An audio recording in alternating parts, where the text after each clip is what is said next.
Faisons un petit point sur le travail déjà réalisé. Pour visualiser tout ce que nous avons fait depuis déjà 5 vidéos, il faut cliquer sur le petit œil ici en haut à droite. En revanche, vous ne pourrez visualiser le travail accompli que si votre travail porte un nom. Et on voit que pour l'instant, dans cette partie ici à gauche, je n'ai pas indiqué de nom. Donc je vais devoir le compléter et je vais appeler ici ce document, par exemple, échauffement formation. Voilà. Donc je valide et je vais maintenant pouvoir cliquer sur prévisualiser. Il accepte de me montrer ma production et là on aperçoit maintenant un petit décalage. Vous l'avez peut-être remarqué, je vais le remontrer. Les ronds rouges arrivent avec une animation, alors que les images que j'ai intégrées dans la vidéo précédente, elles, sont là dès le départ, et par conséquent, il y a un décalage au niveau de la présentation du travail. On va le regarder une seconde fois. Je clique sur l'œil. Donc vous allez voir, les photos sont déjà là, alors que les ronds rouges arrivent les uns après les autres. C'est une fonction d'animation, simplement, qui est mise en place sur, pour l'instant, les formes, alors qu'elle n'a pas été mise en place sur les images que moi j'ai ajoutées au-dessus des formes, c'est-à-dire les cercles rouges. Alors, pour régler ces fonctions d'animation, c'est très simple, il suffit de sélectionner l'élément que vous souhaitez animer. Alors on va commencer par voir l'animation qui a été déposée sur le rond rouge, le premier. Je le sélectionne, et là j'ai deux options possibles. L'option ici qui est déjà colorée en violet parce qu'elle a effectivement été utilisée, qui sont les animations, donc ici, et le doigt ici juste à côté qui permettra de paramétrer les interactions que l'on verra dans une vidéo prochaine. Donc ici on va aller voir l'animation qui a été configurée pour ce cercle rouge. On voit que en entrée, puisqu'il y a un petit point violet qui est indiqué, une animation est définie. Il s'agit d'un zoom, et ce zoom se passera dès le début sur une durée qui va être de 2 secondes. Alors la vitesse, le début, tout ça c'est paramétré par défaut. On peut l'ajuster, mais naturellement c'est 2 secondes la durée de cette animation zoom. Il n'y a aucun effet en sortie. Sortie, ça voudrait dire que je programme un moment où l'élément disparaît de ma composition. Donc je pourrais très bien dire que sous forme de zoom, ça disparaît au bout de 5 secondes.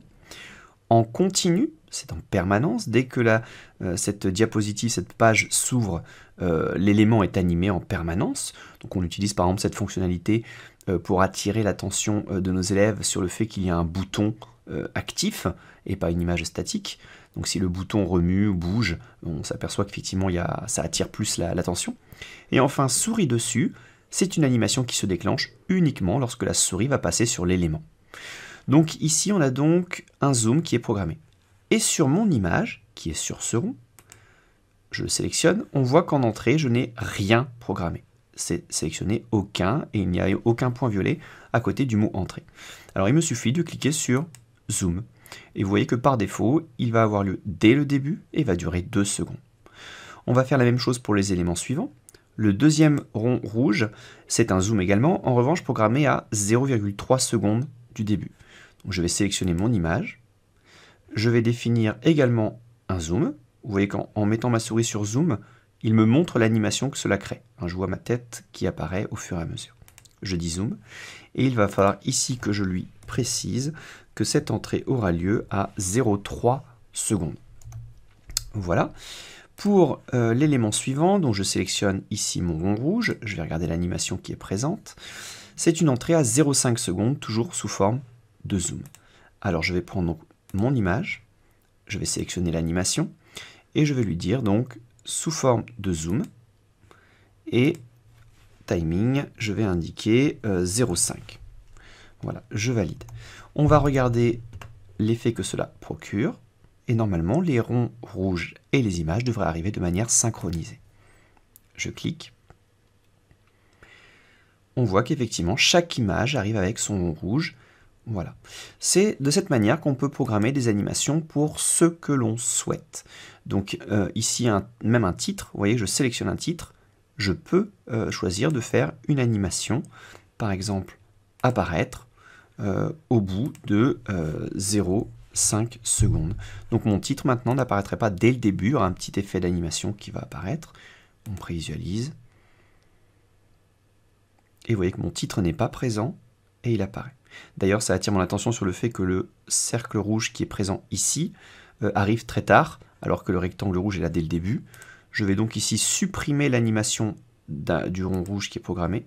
Alors pour supprimer, je vais simplement dessus et je vais lui dire qu'en animation maintenant c'est aucun. Il n'y aura plus d'animation sur ce cercle rouge et on va voir qu'il est maintenant affiché dès le début avec le rectangle rouge. Voilà, et mon titre arrive après. Voilà donc comment on peut travailler avec les animations sur Geniali.